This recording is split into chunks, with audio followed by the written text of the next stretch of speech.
Hi everyone, I'm Casey, and in this video we're going to be talking about SPAQ and its acquisition slash merger with Fisker. So there's a lot of crazy stuff going on with the special acquisition companies. If you've heard about Nikola, if you're watching this video, I'm sure you've maybe heard about like Nikola, Workhorse, Hyperion, or I'm not sure exactly how it's pronounced, but many companies going this special acquisition route to go public. Now, in this video, I'm going to be talking about ultimately whether this stock is a good investment. Should you buy it? If you're thinking it's a sell, if you hold it, should you sell it or bet against it by shorting it or getting some put options? But first and foremost, we're just going to look at all the information that's available surrounding this stock. So first and foremost, talking about what is a special acquisition company. I won't get too deep in the weeds because all you really need to know is that it's a blank check company that's public that is created for the sole purpose of helping a private company like Fisker or Nikola or any of the other ones that have gone public go public really easily and most importantly quickly. So why is this worth looking at? So this is a little different than Nikola or maybe the other ones that I'm not too familiar with because Fisker has actually already been a company. So maybe you're somewhat familiar with it, maybe you're not, but a brief overview of the company. It was created in 2007 by Henrik Fisker. He was an Aston Martin designer, and I'll show some photos of what the cars looked like. The Fisker Karma was their flagship, and it's a pretty beautiful car. If you don't think it's beautiful, I'm sure you can agree. It's definitely a very sporty, luxurious, high-end, fast-looking car, which it was.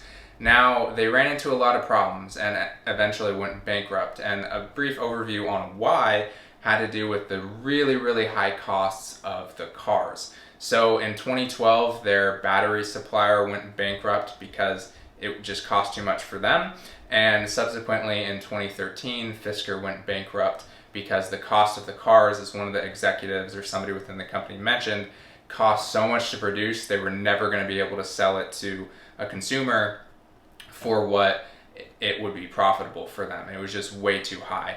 They had loans from tons of different people, from people as in investors. They had like an investment loan from the energy department, and it just all went up when they went bankrupt. And so left a lot of people with a bad taste in their mouth about Fisker. And where are we now? So when they went bankrupt in 2013, Henrik Fisker retained all of the rights and the trademarks and all of that and the name, and so in 2016, somewhat recently, but not too recently, he created Fisker Incorporated, which is the company that we're talking about now being acquired. Now, why is this different? Why could there be some bullish or bearish sentiment? So starting with the bullish sentiment, because we just talked about what didn't go so well in the past if you're thinking it's not a good idea, why it might be a good idea.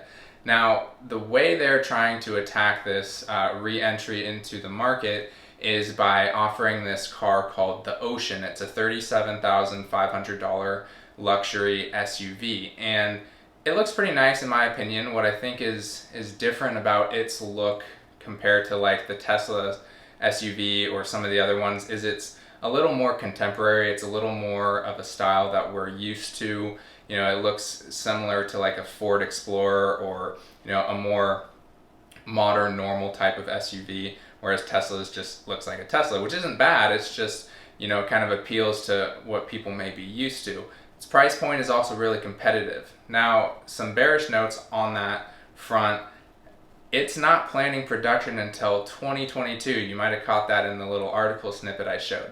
That's a long ways away, especially considering it's going public now. And the key word production or producing, they may start producing in 2022, and that's what they're projecting right now. If any hiccups happened, it could be farther out. But even if they start producing in 2022, they may not start selling until halfway through or towards the end. So who knows? These cars might not be on the market until 2023, which even best case scenario, let's say they started producing right away in January of 2022 and started selling sometime in the first quarter, still quite a bit of ways. So if you wanted to invest in this for the really long term, you're going to be waiting a long time until people can even start buying this. and a long time until you're going to be able to see, is it even on the balance sheets, on the books, is it a good financial investment? Because right now it's completely speculative.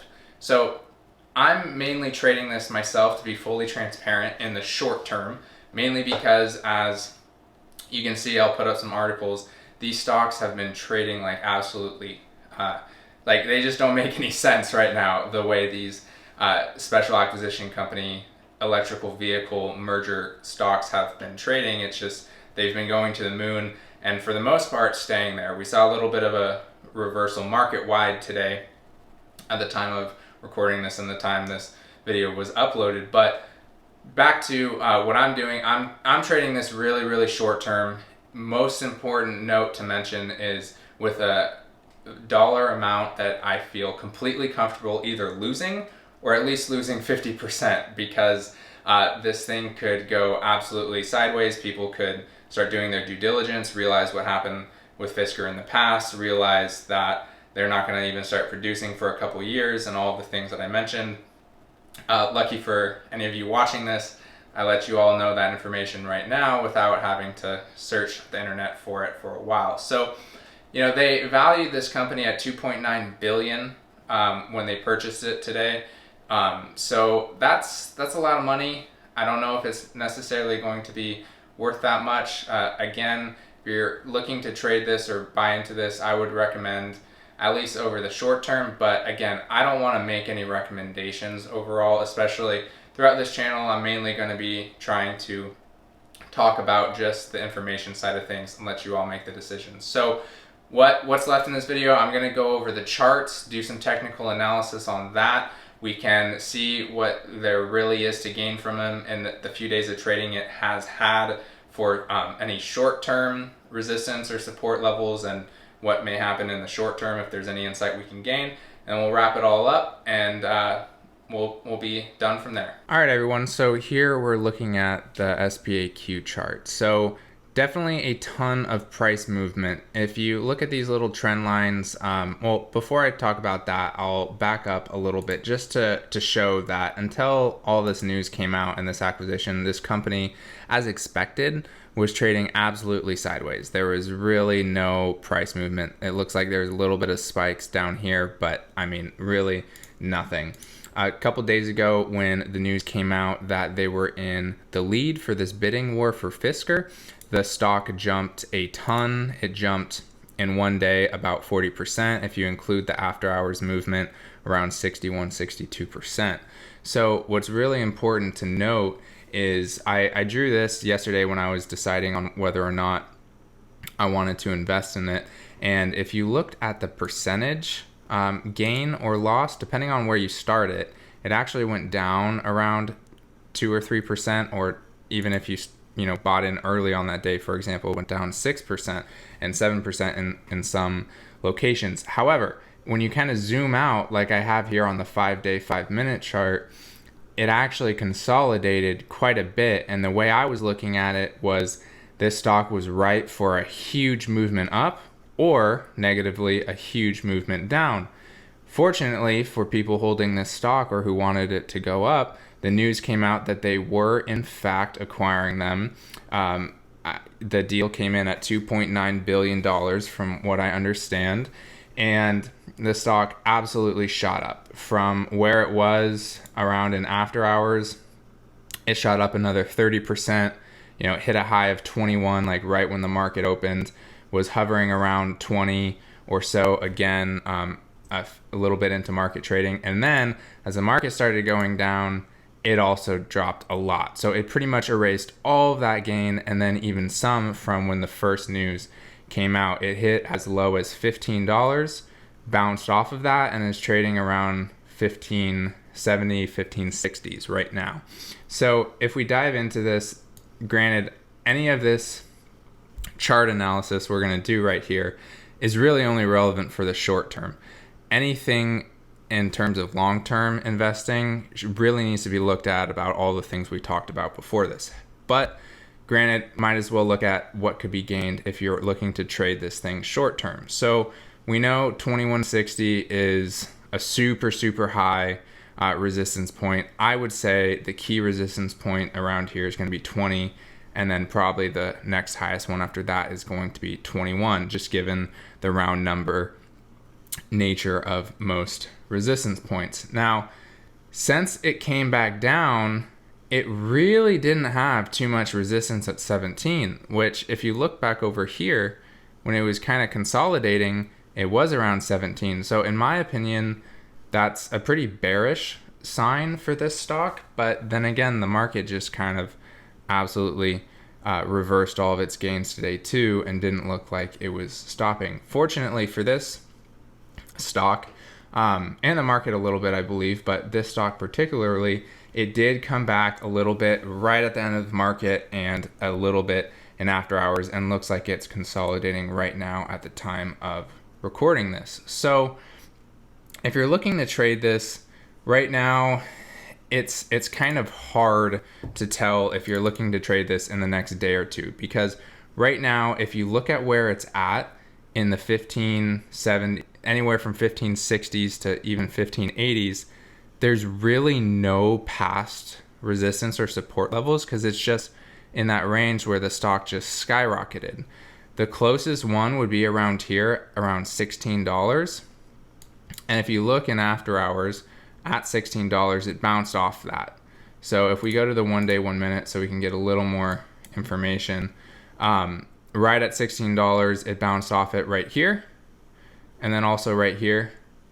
And so I would say that's going to be, at least right now, in the really near to short term, going to be a key level to look at, where if you see it break through 16, there's chances are it's going to use that as a support, and it'll probably at least get back up to hopefully around 18 if you're looking for the positive. But, you know, we could guess at, you know, all of these resistance and support levels with just a couple days of trading.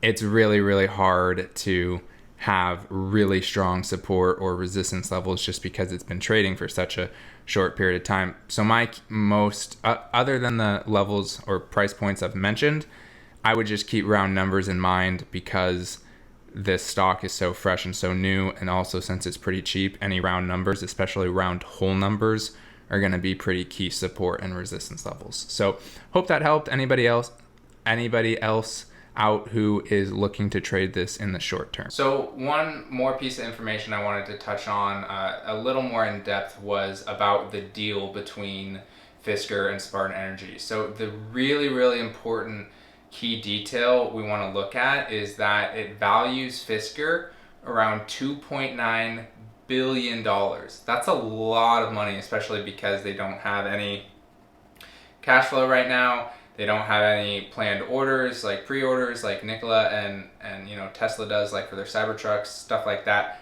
None of that. So that's a hefty valuation. But if you're on the bullish sentiment of this stock, right now the market cap of Spartan Energy is 1.09 billion or 1.1 billion. So it's severely under what they're valuing the company at. Now, when that came out with Nikola, if we're going to look at that as any sort of precedent of what may happen, when that valuation came out, it was way higher than the stock. And then the stock ultimately took several days or a week to reach it, but it did, and then it surpassed it. So there's no sense to say that that will for sure happen with this stock. However, given the crazy movements that these special acquisition and energy vehicle companies have been making, it could happen. But I wanted to just mention on that deal a little bit. You know, there was some other information. Henrik Fisker mentioned that they aren't going to need any additional outside capital. You know, he was on CNBC for a little bit, and if you want to go find a clip of that, you can. But the key point I wanted to mention was that valuation. That's like the gem in the news that came out that we want to look at. So if you're on the bullish side, the valuation is way higher than the market cap is right now. So you could look at it as a long-term investment if you believe the valuation to be correct, that it should get back up there. So I wanted to mention that. Thought it was a pretty important piece of information. Now, just to reiterate, I don't advocate on anybody buying or selling this. I definitely don't want this channel to be, do what I say, don't do what I don't do, and none of that. This channel, I'm planning on making solely informational videos. If I do any type of educational or teaching videos, it's mainly going to be on information, right? Maybe I'll teach how to use Thinkorswim from TD Ameritrade. That's the main chart and trading platform that I use, and things of that nature. And if I make a video about a stock like this one, it's going to be based on information and let the viewers and you all decide what you would like to do, whether you think it's a buy or a sell. So a little bit transparency. I know I mentioned that I bought a little bit of this stock. I wanted to reiterate that because I got a value that I feel completely comfortable losing.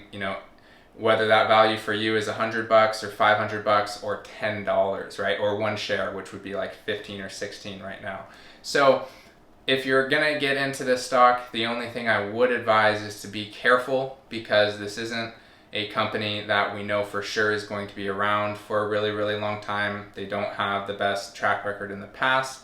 Now, I'm not trying to sound like a bear any which way, right? I didn't want to advocate either way on this stock, but just to advocate, just to be careful, that's all. So if you like this video, please give it a thumbs up. It's my first video on this channel, so hopefully I can get some positive feedback.